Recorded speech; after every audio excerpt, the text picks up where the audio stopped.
So you won because you're a fantastic mold maker. You had this journey building this business, right? Taking it to a different level. So take me through a little bit about that strategy of growth with Western since you've been at the helm.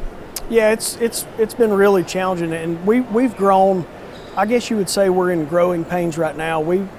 If this year finishes as we think it will, we will have tripled from when we bought the company in 2020. Welcome to another MMT Chat. I'm Christina Fuges with MoldMaking Technology, and today I'm here with Gabe English, who is with Western Carolina Tool and Mold, and he is the SPE Mold Technologies Division 2024 Mold Maker of the Year. Yes. Congratulations. Thank you. So how does it feel? For real, how does it feel? Oh, it's incredible. I mean, to think that I looked at the list of names going back to 1983, I think it is. To think my name would be in there, it's 25 years ago. I couldn't imagine. Yeah. That's good. So what do you think it is about you when you look at all those past winners or even the nominees? What do you think about you that makes you stand out that you got picked? Well, I think that my strong point's always been my ability to build relationships. And that's obviously how you get this award. You're nominated by industry peers. But I've always tried to live by the philosophy of employees, customers, and vendors first. And I think that's kind of part of our success. Putting others first. Yes. Isn't that always the win? That's how you move forward. Get outside yourself, and that includes your customers. Put them first. All right. So when you think back and you're reflecting on your journey, what would you say are some key turning points or moments that shaped your career in mold making? Just a few. I definitely think back to Alliance, Carolina. I became the shop foreman in Alliance pretty young. I think I was about 25. And there was a guy named Norm Morden who was the vice president there. And I think now, what was he thinking putting a 25-year-old over that place? But he understood that I had a work ethic. I think that my parents raised me to work hard, and just the fact that he would have that trust in me, I think that was a huge turning point because it set things in motion that, had that not happened, I wouldn't be where I'm at in my career now. It exposed me to things. So I try to keep that in mind with some of my young people. Pay it back or pay it forward. Pay it forward, that's right, yep. And I hope to train them to do the same things. All right, that's a good segue to my next question. So there's a commitment there to passing on this knowledge, right, to that next generation. So can you talk a little bit or share an example of how mentorship plays out at Western? Yeah, so we kind of do our own apprenticeship deal. We have one guy who's finishing an apprenticeship or finishing up an apprenticeship and finishing school now. So we send these guys to school. We pay books, tuition. We also pay them 10 hours per week to go off site.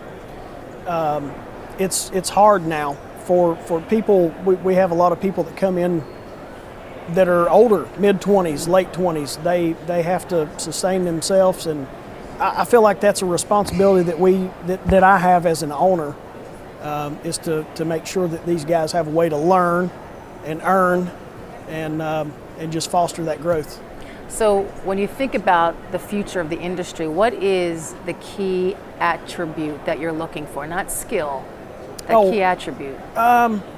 Work ethic, number one. I would take someone with a great work ethic and low skill level any day over someone with high skill level, low work ethic. You can overcome. You've got to work hard. And I think a lot of that comes from my background. I didn't do well in school. I hated school, but I really enjoyed working. And so I think you can be anything you want to be if you work hard enough. Okay, talk a little bit about the company. So you won because you're a fantastic mold maker. You had this journey building this business, right? Taking it to a different level. So take me through a little bit about that strategy of growth with Western since you've been at the helm. Yeah, it's been really challenging, and we've grown. I guess you would say we're in growing pains right now. If this year finishes as we think it will, we will have tripled from when we bought the company in 2020, which I couldn't imagine. It's essentially the same head count. So